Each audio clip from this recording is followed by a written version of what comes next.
Solar panels are just black rectangles, right?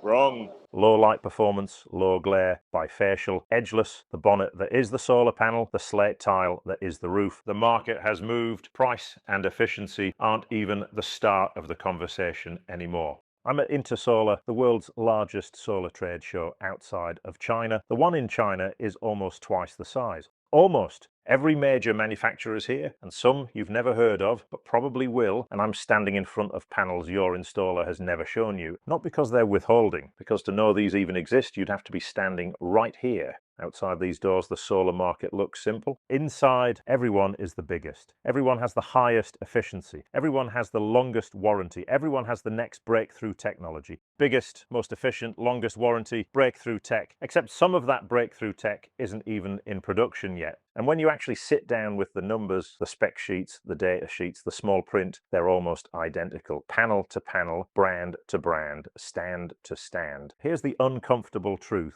In a real installation on a real roof in real weather, most of those differences make no difference at all. So what actually matters? That's what we're here to find out. It's used for agrivoltaics, in case you were wondering. Here's the thing about solar panels. They're rated for a perfect day. 1000 watts per square meter, full sun, 25 degrees, no cloud, no haze, no shadow. When did you last install a panel on a day like that? Cloud, overcast, early morning, late afternoon, winter light that barely clears the roof line. That's not edge case weather for most of the world, the UK very much included. That's just Tuesday. So the headline wattage, that's the panel at its best. The number that matters is what it keeps when conditions drop. Find the low irradiance figure on the data sheet. Most manufacturers test at 200 watts per square meter, 1/5 of the standard rating. A good panel at 200 watts per square meter doesn't just produce less power, it loses less efficiency proportionally. It holds its performance curve as the light fades. A weaker panel falls off a cliff. Same size, same rated wattage, same price bracket. Completely different behavior the moment a cloud rolls in. And there's a second trap.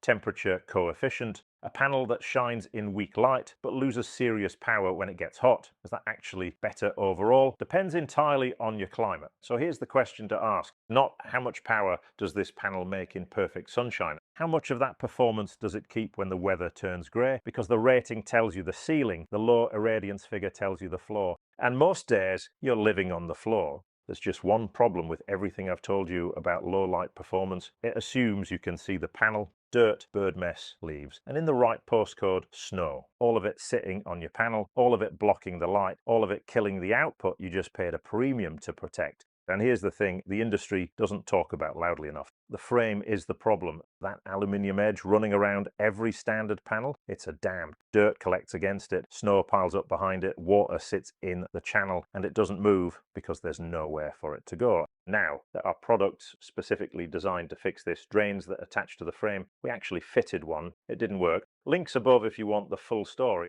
So what's the fix? Remove the frame. Edgeless panels, no lip, no channel, no dam. Rain hits the glass and runs straight off. Snow has nothing to catch on. Dirt has nowhere to build up. We spotted these last year, a handful of manufacturers. This year, they're everywhere. Stand after stand, brand after brand. The frame is quietly becoming optional. If you want more content like this in your feed, hit subscribe.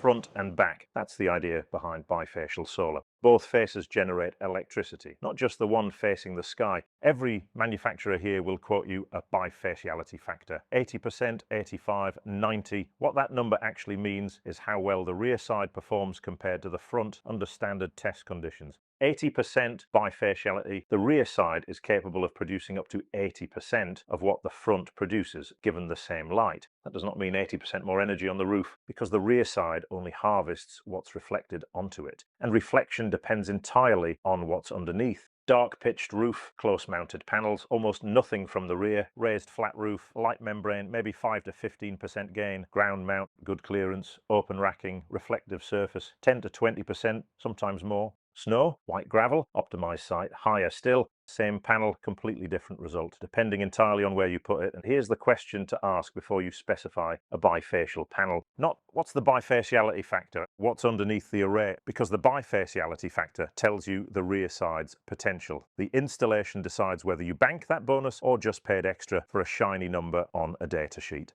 But here's where bifacial really earns its keep. The architect wants a green roof. Sedum, wildflowers, the full thing, and they want solar on it too. Your first instinct, lay the panels flat, standard tilt, done. Except now you're shading the plants. The architect isn't happy, the plants aren't happy. The answer is vertical panels, fitted like a fence running across the roof, spaced at just the right height to let the light through and keep the vegetation alive underneath. But a fence doesn't face the sun. One face points east, one face points west. Morning on one side, afternoon on the other. And suddenly the bifaciality factor isn't a shiny number on a data sheet anymore. It's the whole point.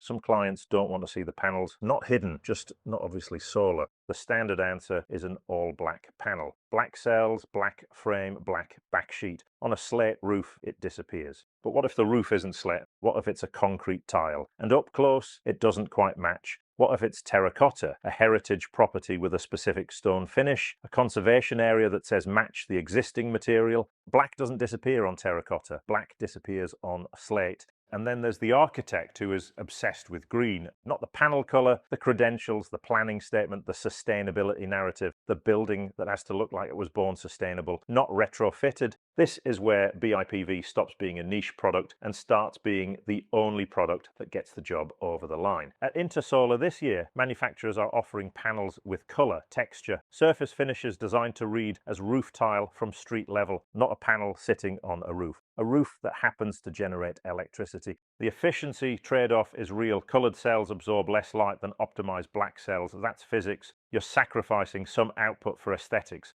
But on a job where the alternative is planning rejection, 0% efficiency is worse than 20. And while we're on planning, what about a project near an airport? Planning came back with a condition nobody saw coming. Glare assessment required, because a pilot on final approach doesn't need a rooftop full of mirrors at the wrong moment. Here's what surprised us. The glare isn't coming from the cells. The cells absorb light, and that's the whole point. The glare is coming from the glass. Smooth glass creates directional reflection, like a mirror. Textured or coated glass scatters it. No single point takes the hit. Airports, listed buildings, conservation areas, a neighbour with a direct sight line. It's a planning risk on more jobs than you think, and it's a spec decision, not a site decision.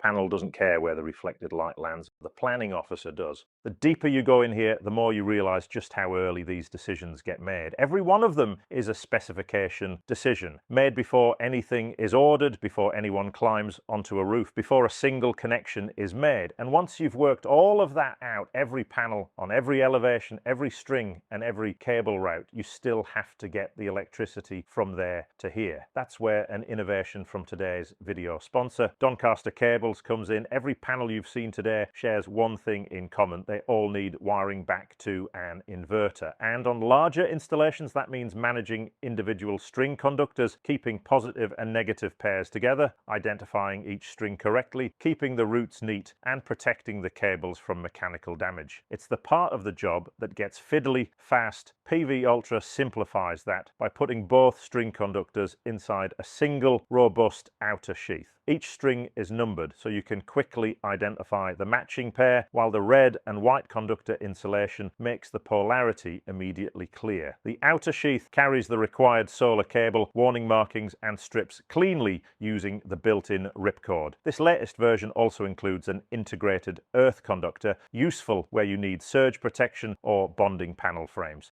And where additional mechanical protection is required, Doncaster Cables also offers an armoured version, one cable, paired, identified and protected. You'll find a link in the description or scan the QR code on screen now. There's loads of trends at this show that we haven't got time to talk about. If you would like us to talk about them, put it in the comments along with anything that you think we might have missed that we should talk about. Want more power? Easy. Make a bigger panel? That's genuinely how it works. More surface area, more cells, more watts. The physics doesn't get more complicated than that, which is why utility scale panels are enormous. 2 meters, 2.5, some pushing 3. On a flat field with a telehandler and a crew, no problem. You're stacking power density as fast as you can. Put that same panel on a residential roof, 2 people, a pitched roof, a ridge tile that's been there since 1987. Residential panels are sized for what a person can actually carry up a ladder, which means the ones that look good, the all black, the BIPV, The low profile tend to come with more modest power ratings. Aesthetics and logistics set the ceiling before the cell technology even gets a say. But manufacturers are always hunting for the edge case, the moment where size, power and application all line up. Germany's plug-in solar rules cap a system at 2 kilowatts, 4 panels at 500 watts each, and exactly 2 kilowatts, exactly legal, exactly maxed out.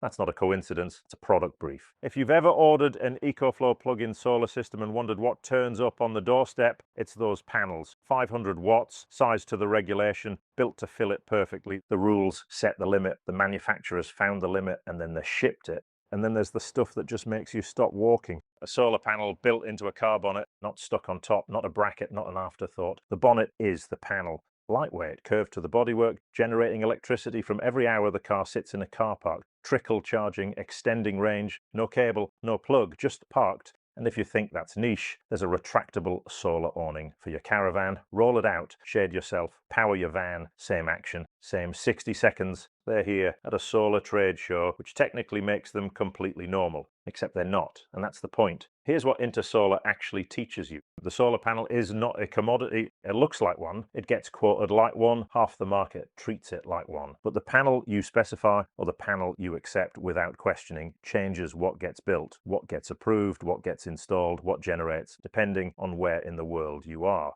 The panel is a decision, not a default. Most of the people standing on a roof or signing off a spec sheet don't know half of what's in this room. Now you do.